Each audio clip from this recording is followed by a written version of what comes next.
Olá pessoal, sou Lucas Maciel, advogado e professor, e aqui é o canal em que nós debatemos temas relacionados ao universo do direito. Hoje nós vamos falar sobre o tema 1261 do STJ, que fala sobre a questão do bem de família e as hipóteses em que ele pode ou não ser penhorado. Antes, porém, gostaria de convidá-lo a se inscrever no nosso canal, ativa também o sininho se quiser, e se puder também faça comentários aqui nos nossos vídeos. Roda a vinheta, João.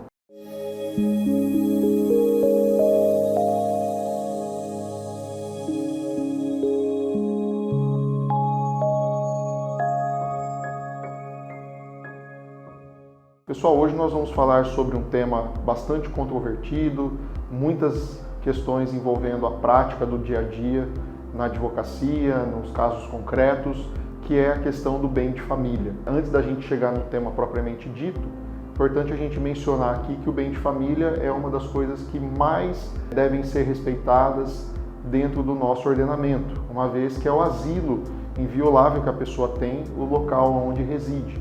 Então, a regra é a impenhorabilidade do bem de família. Então, essa regra, essa premissa é importante que seja colocada como base aqui do nosso vídeo. Porém, antes da gente avançar, vale mencionar que a Lei 8.009, ela também apresenta essa regra do imóvel ser um asilo inviolável, mas também apresenta exceções a essa regra. Então, aqui a gente vai comentar rapidinho para vocês o que a lei fala sobre a impenhorabilidade e um pouquinho também sobre as exceções, até nós chegarmos ao ponto principal do nosso vídeo de hoje. A Lei 8.009 de 90 dispõe em seu artigo 1º que, abre aspas, o imóvel residencial próprio do casal ou da entidade familiar é impenhorável e não responderá por qualquer tipo de dívida civil, comercial, fiscal, previdenciária ou de outra natureza. Trata-se de uma proteção legal de ordem pública inderrogável por convenção privada. Contudo, o artigo 3º do mesmo diploma excepciona a impenhorabilidade nos seguintes casos, dentre outros. 1. Dívidas referentes ao financiamento do próprio imóvel, previsão no inciso 2º, obrigações de natureza alimentar, inciso 3º, tributos incidentes sobre o bem, inciso 4º, hipoteca constituída em favor de entidade financeira, inciso 5º, fiança prestada em contrato de locação, inciso 7º. Observe, portanto, que o artigo 1º e o artigo 3º falam em modos bem gerais aquilo que nós iniciamos o nosso vídeo. Vale mencionar que, sob interpretação também do STJ, o alcance dessa expressão entidade familiar também foi ampliado para aquele que vive sozinho. Então, se eu moro sozinho e aquele é o meu único bem, ele também será considerado bem de família. Então, essa entidade familiar foi ampliada para os moldes atuais, incluindo, inclusive, aquele que reside sozinho.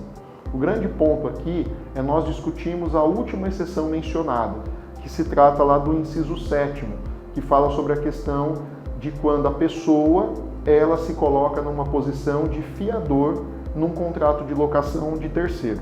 Então, vamos imaginar que A loca o imóvel de B. Só que para a locação existe a presença de um fiador. E esse fiador é o C. O C, quando se torna fiador, ele, entre aspas, abre mão do manto protetivo do bem de família, por previsão expressa da lei. A questão é que nós temos, ao lado da fiança, nós também temos uma outra possibilidade de garantia, que é a caução. A caução é diferente da fiança. A fiança, como nós vimos, é uma questão pessoal. A pessoa do fiador assume a responsabilidade por aquele que ele deu o seu nome. A caução é diferente, porque a caução é o próprio bem que é dado em garantia. E aí começa a dar problema. E é exatamente nesse momento em que surge o tema 1261 do STJ. O STJ chegou um caso e vários para ele analisar exatamente sobre essa situação. Imaginem só que a empresa que tem um sócio dá seu bem de família em garantia para uma dívida da empresa. A empresa não consegue honrar com esse pagamento e o credor vai e tenta pegar o bem de família. A questão é, esse imóvel ele pode ou não pode ser efetivamente penhorado decorrente de uma caução? Então o STJ analisou exatamente isso. Então eu vou ler para vocês aqui o objeto do julgamento desse recurso repetitivo de tema 1261 para que vocês possam acompanhar aqui conosco no canal e ver os desdobramentos disso daí, até por uma questão de proteção. A segunda sessão do STJ iniciou o julgamento do tema repetitivo 1261, cuja repercussão prática é imensa, sobretudo nas esferas patrimonial, societária e sucessória. O objetivo é definir se a penhora do bem de família, oferecido como garantia real em favor de terceiros, exige a demonstração de que a dívida beneficiou a entidade familiar. Em voto de destaque, foi proposta a fixação das seguintes teses jurídicas. Item 1. A exceção à impenhorabilidade do bem de família, nos casos de execução de hipoteca sobre o imóvel oferecido como garantia real pelo casal ou pela entidade familiar, prevista no artigo 3º, parágrafo 5º da Lei 8.009 de 90, restringe-se às hipóteses em que a dívida foi constituída em benefício da entidade familiar. 2. Em relação ao ônus da prova.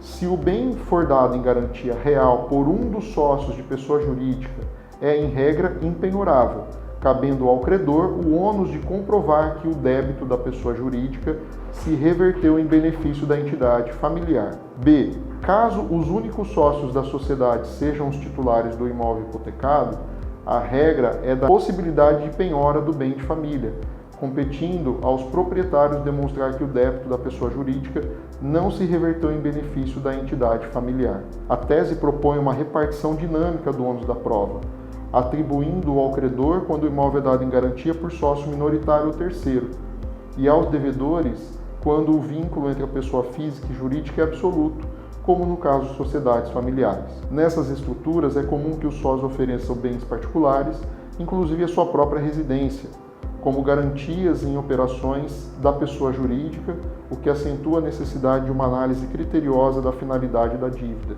Essa interpretação reforça a exigência de vinculação direta entre a dívida garantida e os interesses da entidade familiar, o que se impede que o bem de família seja consumido por dívidas estranhas ao seu ciclo de proteção social. Por esse motivo, esse tema 1261 ele é tão importante. Então é muito valioso quando você for passar por uma situação como essa, seja como credor, seja como devedor, observar muito bem se tudo está ok para que você não tenha riscos envolvendo a questão da impenhorabilidade do bem de família, inclusive com relação à questão do ônus da prova. Então, se você é credor, procure se certificar de que aquele bem que está sendo dado em garantia é para atingimento de uma dívida da entidade familiar. Se não for, o STJ já definiu que nesse caso o bem vai ser impenhorável e você corre o risco sério de ter a perda da sua garantia, porque o imóvel vai ser impenhorável. E o contrário também, se você é devedor e você deu o bem em garantia, se é para a entidade familiar, há uma presunção de que quando a família é dona daquela determinada empresa, há uma presunção de que ela é para a entidade familiar e automaticamente você abre mão do seu bem de família.